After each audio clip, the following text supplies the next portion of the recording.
Assalamualaikum warahmatullahi wabarakatuh. Terima kasih telah hadir di perkuliahan hari ini.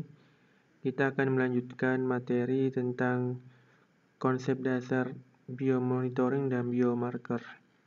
Dan ini merupakan lanjutan dari pertemuan minggu lalu. Outline pertemuan kita pada hari ini yaitu yang pertama jenis biomonitoring, yang kedua tipe biomarker, dan yang ketiga adalah teori dasar bioindikator. Sebelum menjelaskan 3 outline kita pada hari ini, kita sedikit mereview pertemuan sebelumnya. Saya mencoba mereview pertemuan sebelumnya dengan menggunakan ilustrasi yang saya pernah tampilkan di pertemuan sebelumnya. Ya, pada ilustrasi ini menunjukkan bahwa pencemaran PB yang berasal dari pembakaran tidak sempurna dari kendaraan dapat kemudian memberikan ancaman bagi manusia yang ada di sekitar pencemar tersebut.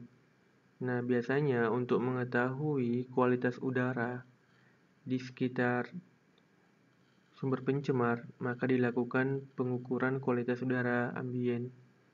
Nah, dan kita sudah jelaskan pada minggu sebelumnya bahwa pengukuran kualitas udara ambien atau dalam teori-teori biasa disebutkan pengukuran kualitas udara secara tradisional hanya mampu memberikan informasi terkait kualitas udara di lingkungan itu saja, tidak dapat dijadikan sebagai data tentang kondisi atau keadaan manusia yang berada di sekitar sumber pencemar. Ya, biasanya pengukuran kualitas udara ambien hanya membandingkan antara standar baku mutu dengan hasil pengukuran atau konsentrasi pengukuran. Nah, selanjutnya PB atau timbal yang ada di sekitar lingkungan kemudian bisa masuk ke dalam tubuh manusia, bisa melalui pernapasan atau misalnya absorpsi, bisa juga melalui saluran pencernaan, tapi yang paling umum untuk kasus ini adalah melalui saluran pernapasan.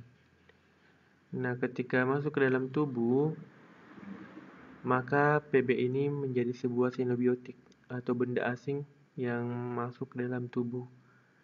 Nah, ketika seorang kemudian terpapar PB setiap harinya, maka PB tersebut atau xenobiotik tersebut akan kemudian terakumulasi sehingga menjadi dosis yang terus terkumpul di dalam tubuh hingga akhirnya memberikan respon dan memberikan efek biologi dan pada akhirnya nanti akan memberikan sebuah efek penyakit. Artinya sebuah paparan PB tidak langsung menimbulkan sebuah sakit, tetapi dia membutuhkan waktu lama untuk kemudian menimbulkan sakit dari efek biologis kemudian menjadi sebuah efek penyakit. Dan ini tentunya menjadi sebuah hal yang harus diperhatikan. Nah, di mana sih ranah kajian dari biomonitoring dan biomarker? Nah, biomonitoring dan biomarker ranah kajiannya adalah mengetahui berapa besar dosis yang masuk ke dalam tubuh akibat paparan PB yang ada di lingkungan. Makanya digunakan biomarker misalnya darah atau urin untuk mengetahui berapa besar konsentrasi atau dosis yang telah masuk ke dalam tubuh atau berapa besar xenobiotik PB yang telah ada di dalam tubuh manusia yang terpapar atau yang berada di sumber pencemar. Kemudian, apa perbedaan biomonitoring dan biomarker?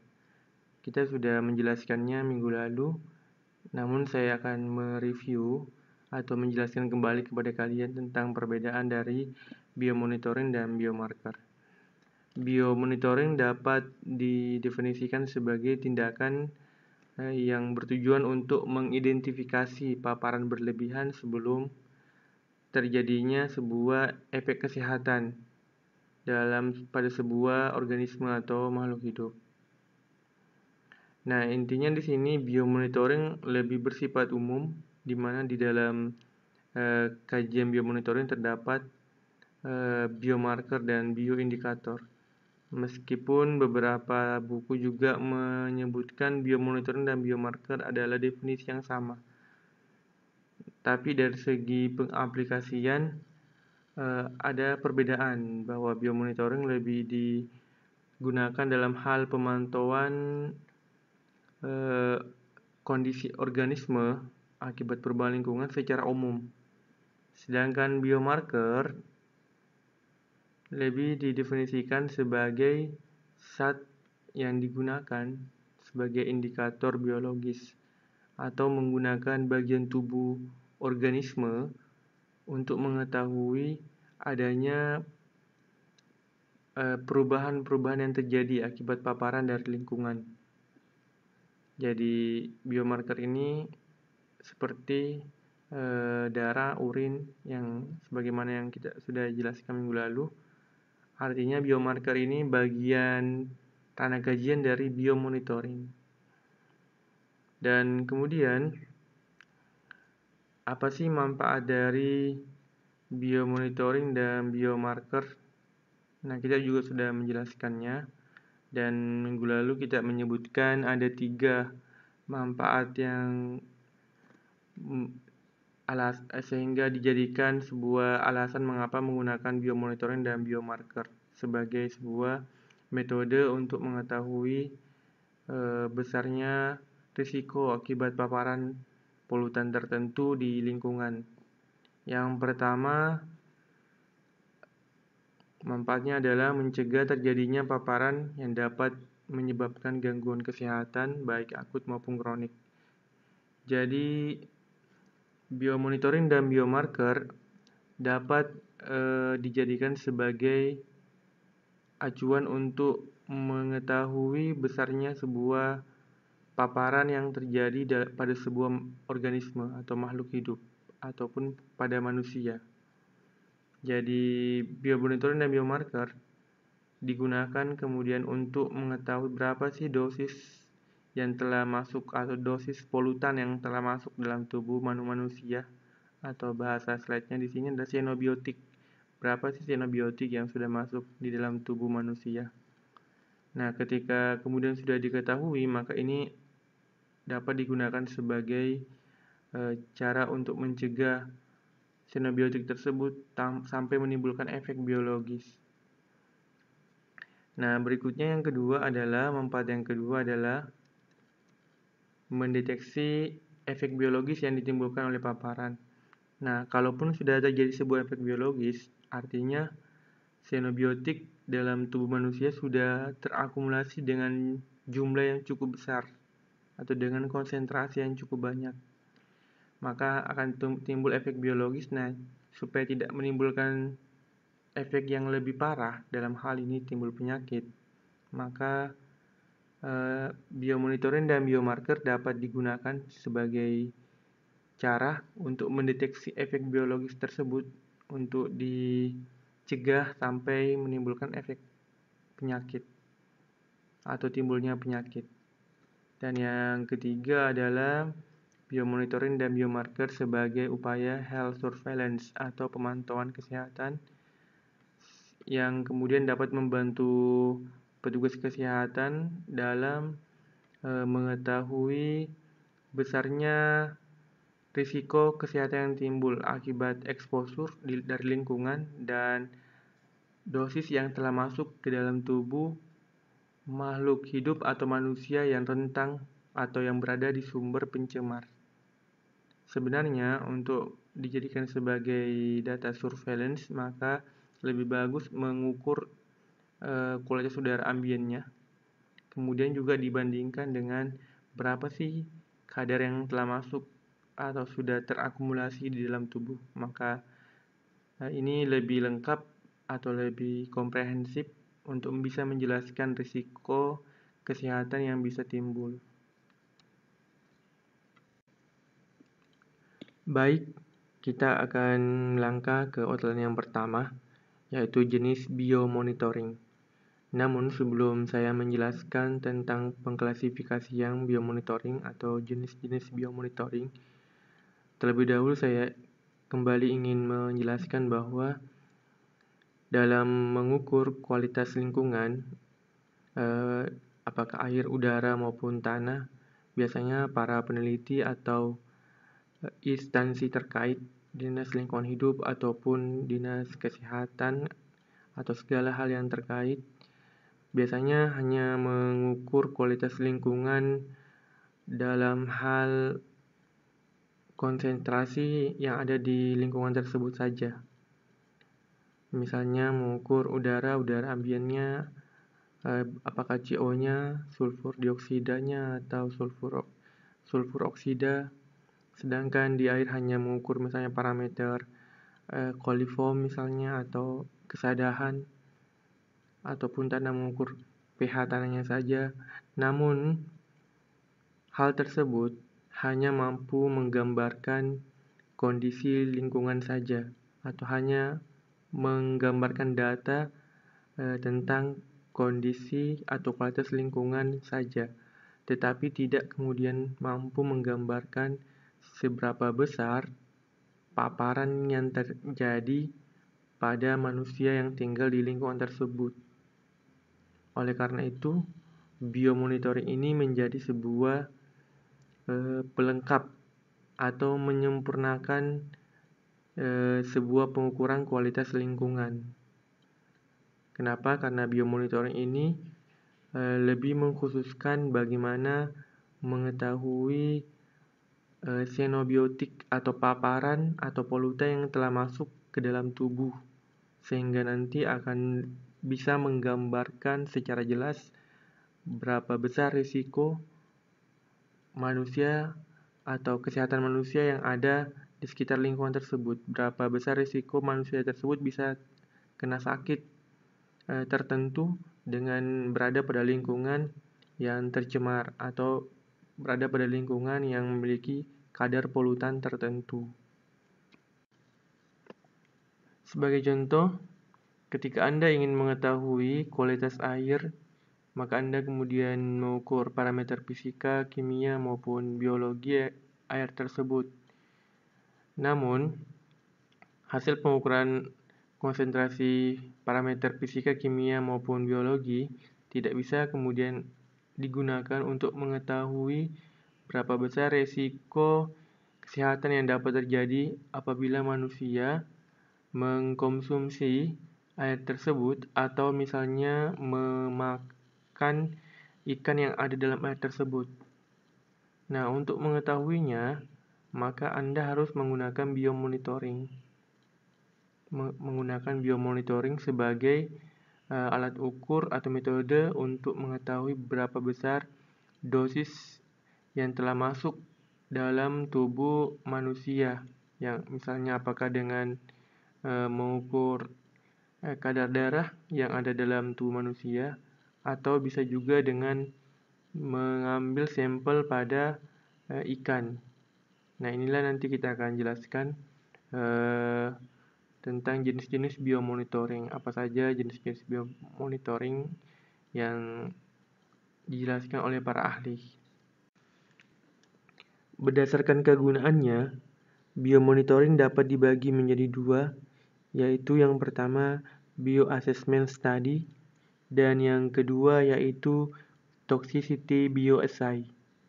Dan kita akan menjelaskan satu persatu dua jenis biomonitoring ini, dan kita mulai dari yang pertama yaitu bioassessment study. Bioassessment study merupakan jenis biomonitoring yang fokus mengkaji kehidupan suatu komunitas organisme dengan melihat bagaimana kehidupan dan juga struktur komunitas suatu organisme tersebut. Artinya, bioassessment study ini lebih cenderung melihat bagaimana perilaku dan juga perubahan-perubahan yang terjadi pada tubuh suatu organisme terhadap perubahan lingkungan. Sebagai contoh, Dulunya masih ada jenis ikan tertentu di suatu perairan.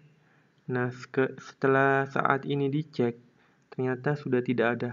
Artinya ada sebuah perubahan lingkungan yang terjadi, di mana kemudian komunitas ikan ini beradaptasi atau punah. Artinya ada sebuah ada suatu proses yang membuatnya menjadi hilang. Nah, ini menunjukkan ada sebuah perubahan lingkungan yang terjadi. Kemudian, bioassessment ini juga melibatkan pengambilan sampel di lapangan terhadap komunitas tertentu yang kita ingin ketahui keberadaannya di suatu ekosistem. Karena suatu organisme di sebuah lingkungan memiliki toleransi tersendiri. Misalnya suatu ikan tertentu memiliki toleransi yang berbeda-beda dengan ikan yang lain dalam hal daya tahannya terhadap pencemaran. Ada organisme yang mampu bertahan dengan kadar oksigen terlarut misalnya 8, atau ada juga yang tidak mampu. Artinya setiap organisme ini memiliki tingkat toleransi atau daya tahan tertentu terhadap sebuah perubahan lingkungan, dan inilah kemudian yang menjadi bahan kajian dari bioassessment study. Organisme perairan yang dijadikan sebagai objek bioassessment kemudian dapat dibandingkan dengan organisme lain di perairan atau di ekosistem lain untuk melihat sejauh mana perubahan lingkungan yang terjadi pada organisme yang kita jadikan sebagai objek bioassessment. Oleh karena itu, bioassessment ini dapat digunakan untuk mengidentifikasi sistem akuatik yang membutuhkan pemulihan, juga dapat digunakan untuk menentukan atau memperkirakan respon organisme terhadap perubahan lingkungan di habitatnya atau di ekosistemnya. Yang kedua yaitu toxicity bioassay. Apa yang dimaksud dengan toxicity bioassay? Toxicity bioassay artinya kegiatan pengujian di laboratorium dan menganalisis dampak polutan terhadap perubahan yang terjadi pada kehidupan organisme. Jadi, toxicity bioassay ini lebih menitikberatkan kepada mengambil sampel bagian tubuh sebuah organisme yang menjadi objek untuk diteliti, atau yang habitatnya atau ekosistemnya menjadi objek untuk diteliti. Kemudian dilihat di dalam tubuhnya apakah terdapat toksik atau berapa besar konsentrasi toksik atau racun, misalnya logam berat yang ada di dalam tubuhnya. Sebagai contoh, misalnya pada sebuah perairan di mana sebuah pabrik membuang limbah merkurinya atau Hg-nya ke laut, maka kemudian ikan memakan atau terkontaminasi polutan Hg tersebut hingga akhirnya masuk ke dalam tubuhnya dan terkumpul beberapa konsentrasi atau beberapa gram dalam tubuhnya. Nah, untuk mengetahui kadar pencemaran atau dosis internal di dalam tubuh ikan tersebut, maka kita bisa mengambil sampel tubuh ikan ini untuk diuji di laboratorium. Nah, sekarang pertanyaannya, apa beda toxicity bioassay dengan bioassessment study? Ya, bedanya adalah bioassessment study lebih menitikberatkan kepada mengukur suatu organisme dengan melihat perubahan-perubahan yang terjadi pada habitatnya dengan hanya mengambil sampling lapangan saja, mengambil sampel lapangan saja, melihat masih ada atau tidaknya organisme tersebut di suatu ekosistem itu. Sedangkan toxicity bioassay dia langsung mengambil sampel organisme itu untuk kemudian diukur atau diuji di laboratorium. Jadi letak perbedaannya di situ. Dan juga dari segi manfaat, sebenarnya toxicity bioassay lebih besar manfaatnya. Karena kenapa? Karena dia mampu mengetahui kadar atau konsentrasi sebuah polutan yang ada dalam sebuah ekosistem dengan mengambil sampel organisme yang hidup di ekosistem tersebut. Selain itu, toxicity bioassay ini juga dapat mengukur kadar atau konsentrasi toksik di dalam tubuh organisme secara umum atau disebut dengan in vivo, dan bahkan dapat mengetahui kadar atau konsentrasi toksik dalam molekul ataupun sel organisme atau disebut dengan in vitro. In vivo bioassay dapat dilakukan dengan mengukur dampak morfologi yang terjadi pada suatu organisme, seperti terjadi sebuah penurunan berat badan atau ada luka dalam tubuhnya hingga adanya sebuah kematian pada suatu organisme. Adapun bioassay in vitro digunakan untuk melihat sejauh mana atau seberapa besar pengaruh toksik yang ada di lingkungan terhadap perubahan-perubahan yang terjadi di dalam molekul maupun sel suatu organisme. Makanya bioassay in vitro ini lebih detail dalam memperlihatkan dampak yang terjadi akibat paparan toksik dari lingkungan. Kedua bioassay ini, in vivo dan in vitro, merupakan direct toxicity assessment atau penilaian toksik secara langsung. Selain in vivo bioassay dan in vitro bioassay, juga ada behavioral bioassay, di mana behavioral bioassay ini menggunakan perilaku organisme untuk mengukur atau mendeteksi rangsangan terhadap lingkungan secara psikologis dan neurologis. Artinya, behavioral bioassay ini adalah melihat bagaimana perilaku suatu organisme di ekosistemnya atau di habitatnya terhadap perubahan-perubahan lingkungan yang terjadi. Contohnya, bisa kita melihat perubahan lingkungan pada suatu perairan dengan melihat bagaimana perilaku ikan dalam berenang ataupun perilaku organisme lainnya. Maka ini bisa menjadi sebuah tanda bahwa ada sebuah perubahan lingkungan yang terjadi. Jadi, toxicity bioassay dapat dibagi menjadi 3, ada in vitro bioassay, ada in vivo bioassay, ada behavioral bioassay.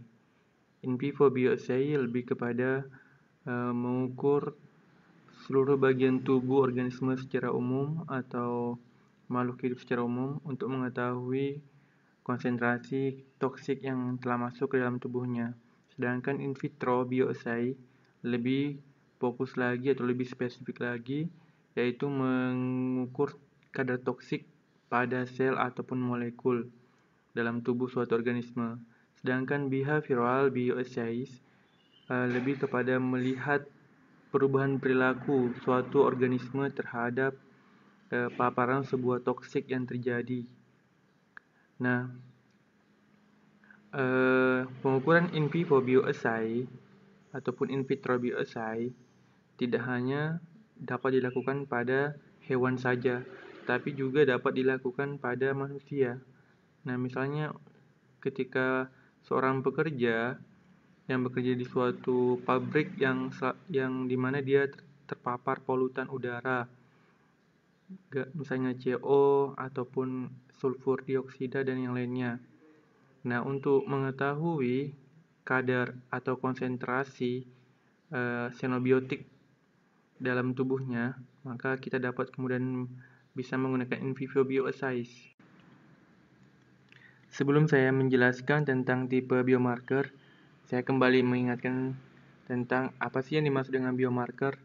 Biomarker adalah bagian yang digunakan sebagai indikator keadaan biologis atau bagian tubuh suatu organisme yang dimana dapat menggambarkan perubahan lingkungan pada suatu habitat organisme tersebut.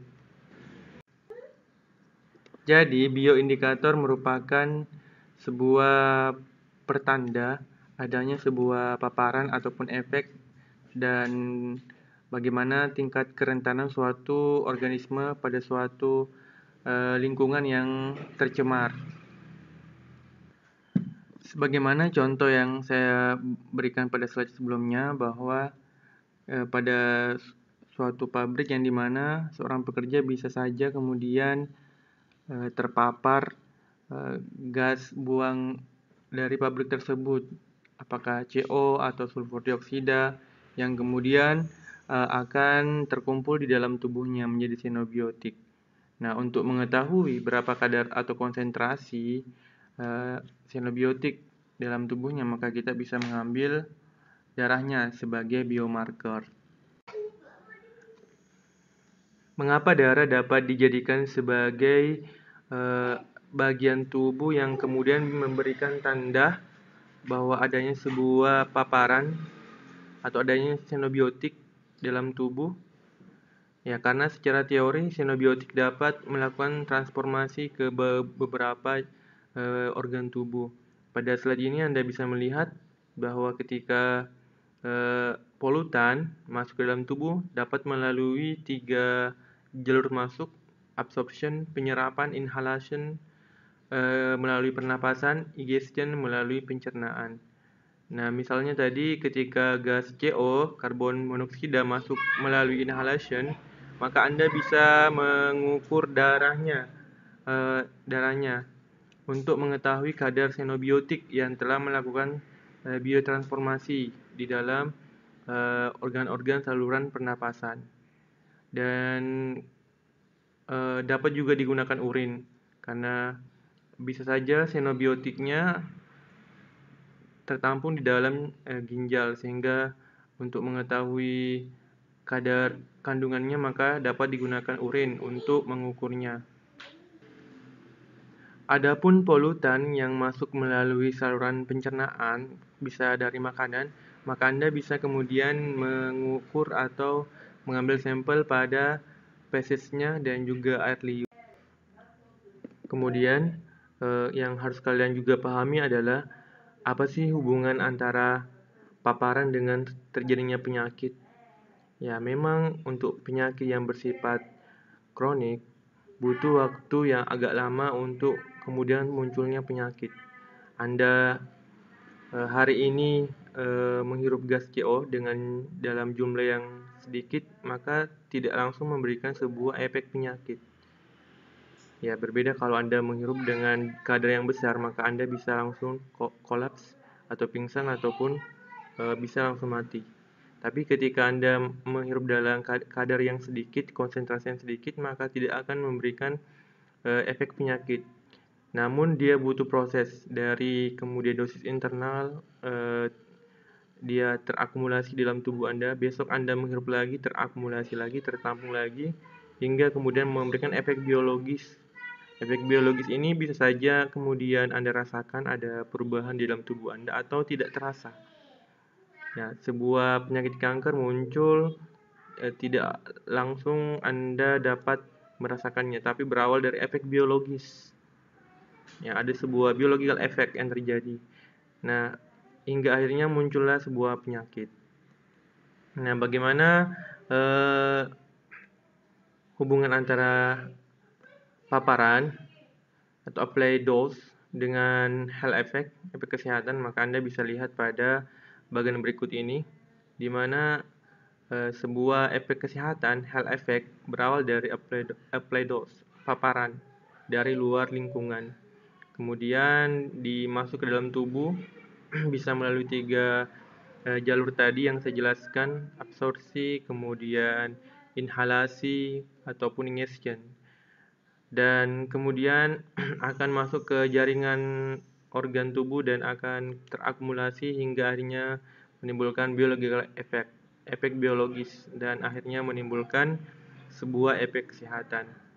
Dan semuanya ini bisa kemudian kita mengetahui konsentrasi di setiap tahapan ini, konsentrasi xenobiotik di setiap tahapan ini dengan melakukan pengukuran pada biomarker pada darah. Misalnya pada tahapan absorbed dose, delivered or target dose, maka kita bisa mengukur darah manusianya berapa sih jumlah kadar misalnya xenobiotik di dalam tubuhnya, apakah memiliki peluang atau risiko untuk munculnya biological effect, maka itu dapat diketahui. Bahkan sampai munculnya efek kesehatan, kita bisa kemudian mengukur biomarker saat ke tahap biological effect. Ketika misalnya sudah lama terpapar seorang pekerja yang kerja 10 tahun, maka ketika dia sudah merasakan ada sebuah perubahan biologikal dalam tubuhnya, maka untuk memastikannya kita bisa mengecek darahnya. Apakah kadar yang xenobiotik dalam tubuhnya memang sudah mampu untuk atau sudah akan menimbulkan health effect. Nah, itu bisa dilakukan dengan mengecek darah sebagai biomarker efek atau biomarker efek, dan kita akan menjelaskannya nanti lebih mendalam di tipe biomarker di slide berikutnya.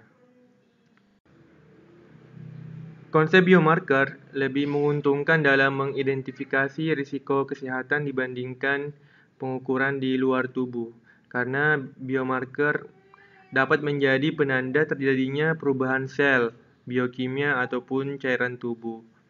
Oleh karena itu, pada tipe biomarker ini nanti akan dibagi berdasarkan kriteria penggunaannya atau tipe penggunaannya, dan ini merupakan pendapat dari Narai dan Kudat. Terdapat 3 tipe biomarker, yaitu yang pertama biomarker paparan, biomarker of exposure, kemudian biomarker of effect, dan yang ketiga biomarker kerentanan atau biomarker of susceptibility. Baik, tipe yang pertama adalah biomarker paparan. Apa yang dimaksud dengan biomarker paparan? Biomarker paparan adalah biomarker yang digunakan untuk memprediksi dosis xenobiotik yang diterima oleh individu dari paparan eksternal.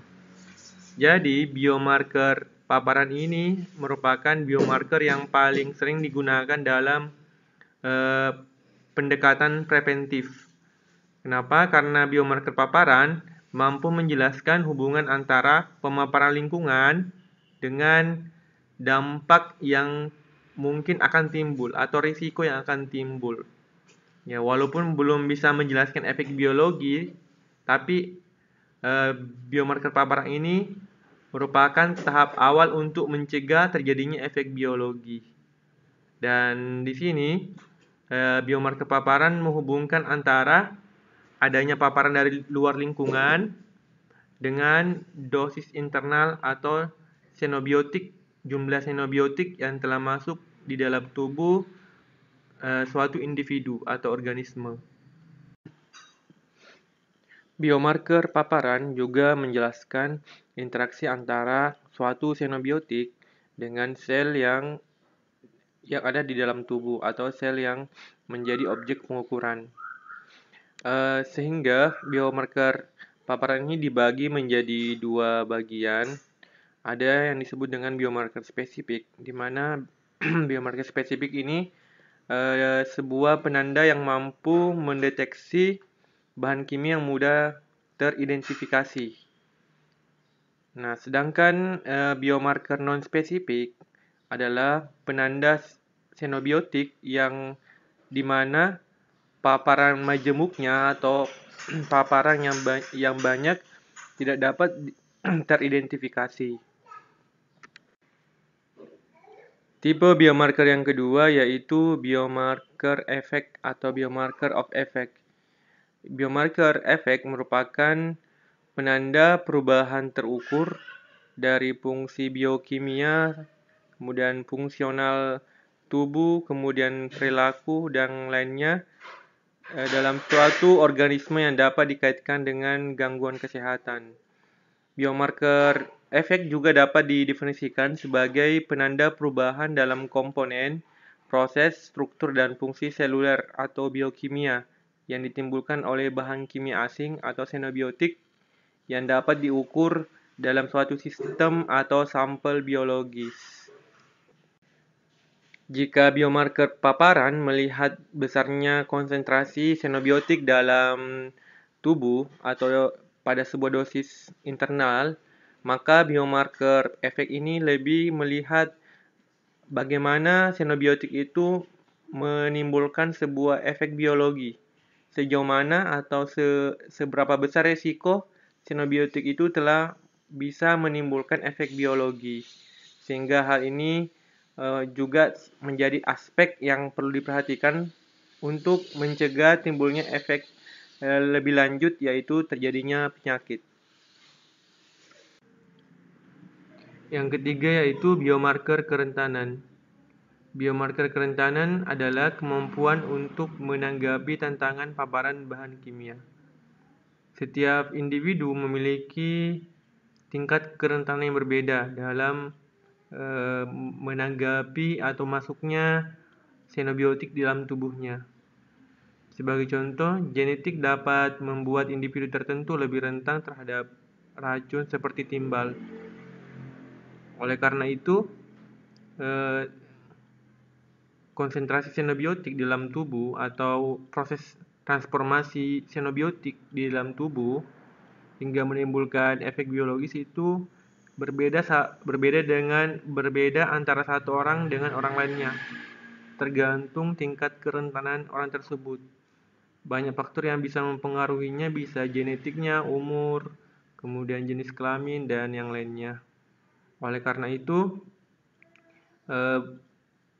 sebuah toksik yang masuk ke dalam tubuh tidak hanya kemudian memberikan pengaruh secara tunggal, tetapi ada faktor-faktor lain yang kemudian turut membantunya dalam memperparah sebuah paparan toksik. Maka sangat penting untuk membahas biomarker kerentanan ini. Oke, sebagai penjelasan akhir pada outline kedua ini, yang harus kalian pahami bahwa polutan pencemar dapat memberikan sebuah dampak dalam jangka waktu yang panjang. Artinya, polutan di lingkungan bisa masuk ke dalam tubuh, tidak kemudian langsung menimbulkan sebuah penyakit, tetapi dia butuh beberapa tahapan, mulai dari dosis internal, terakumulasinya xenobiotik di dalam tubuh sehingga kemudian menimbulkan respon biologis atau efek biologis, kemudian terjadi sebuah perubahan-perubahan fisiologis hingga akhirnya kemudian berdampak ke individu dan bahkan berdampak secara pada populasi dan komunitas suatu organisme. Oleh karena itu, adanya biomarker dan biomonitoring ini bertujuan untuk mencegah dampak yang lebih besar atau dampak negatif yang lebih besar. Sehingga konsep biomonitoring dan biomarker ini sangat penting dalam menjaga kualitas lingkungan. Pada slide ini juga menjelaskan tentang konsep biomonitoring dan biomarker digunakan dalam upaya pencegahan. Nah, di sini ada kemungkinan terjadinya sakit atau risiko terjadinya sakit dari 0 sampai dengan 1. Makin mendekati 1 maka makin besar seorang terkena sakit. Kemudian time artinya dari 0 sampai dengan seterusnya. Nah, di sini ada hazard indikator bahaya, ada exposure marker, penanda paparan, dan early effect marker, penanda efek dini, secara dini. Kemudian ada health effect marker, penanda efek kesehatan. Nah, di sini ada prevention dan cure. Artinya, sebuah risiko penyakit cenderung makin bertambah Ya, ketika tidak ada sebuah intervensi, tidak ada sebuah upaya pencegahan, maka dia akan makin bertambah atau akan naik dari nol, dari tidak ada akan menjadi semakin besar peluangnya untuk kena sakit. Nah, ketika hanya mengandalkan aspek kuratif saja, cure saja, maka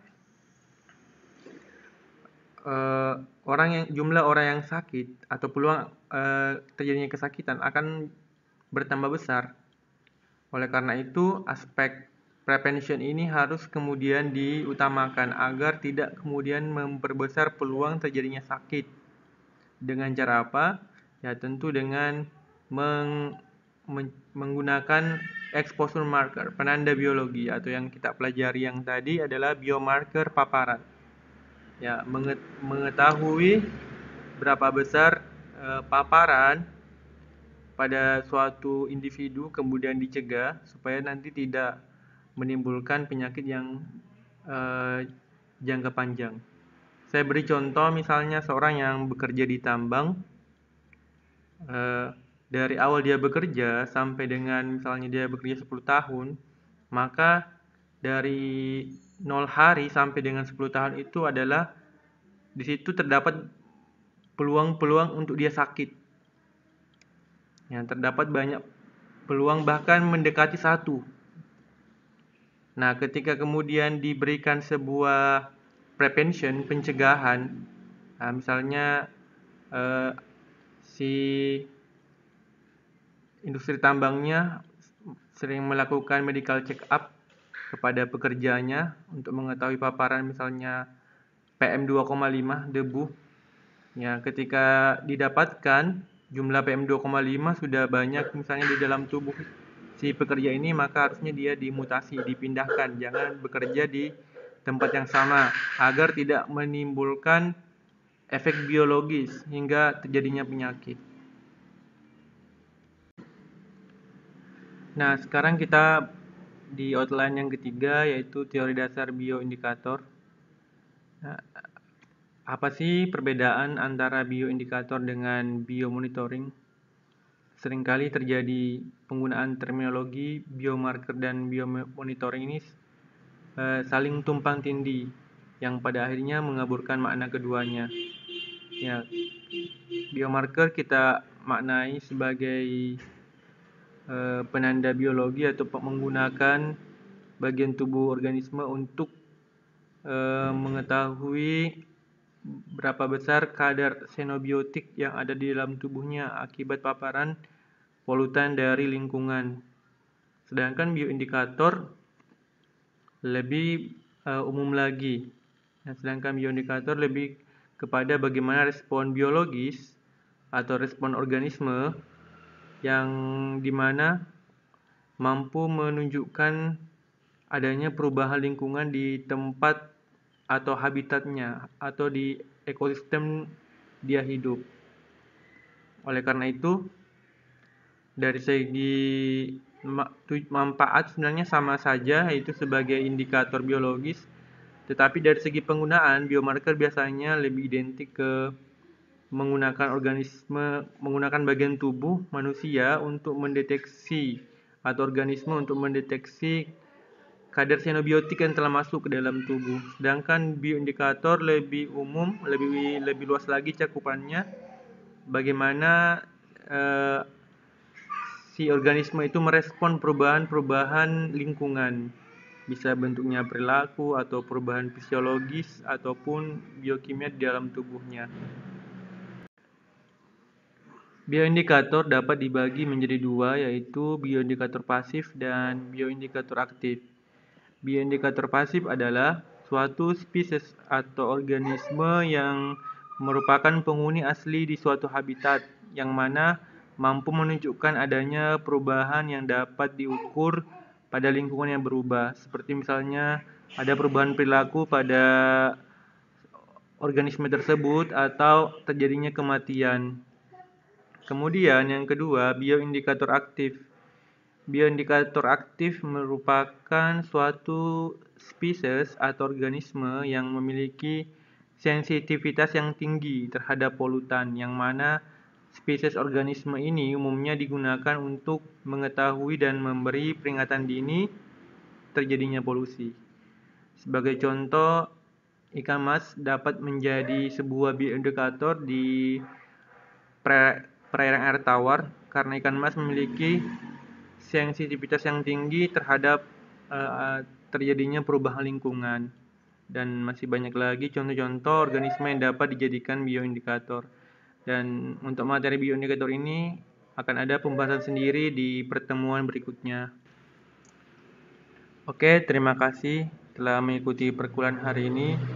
Dan saya harap kalian bisa memahami tentang konsep dasar dari biomonitoring dan biomarker. Dan saya sudah menjelaskannya sebanyak 2 kali pertemuan. Oke, terima kasih. Assalamualaikum warahmatullahi wabarakatuh.